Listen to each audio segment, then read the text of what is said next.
Magandang araw sa inyong lahat at welcome sa aking channel.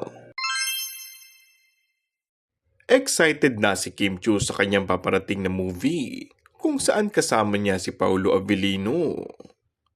Sa mga Instagram story kasi ni Kim, ibinahagi nito ang ilang larawan kaugnay sa pelikulang My Love Will Make You Disappear na sure nang mapapanood sa March 26. In fairness, hindi pa man nagsishowing ang movie, ay may kasunod agad na bagong serye sina Kim at Paulo matapos ang Korean adaptation ng What's Wrong with Secretary Kim. Ngunit this time daw ay hindi na remake ang pagsasamahan nila ng aktor. Isa rin ito sa kinumpirma ng ad from head ng ABS-CBN na si Eric Jansalot sa kanyang Instagram account ngayong araw.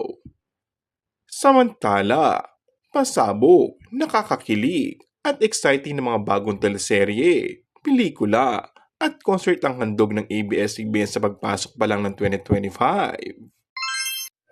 And that's all for our today's video. Kung bago ka lang sa aking channel ay mag-subscribe at pindutin na rin ang notification bell. Maraming salamat!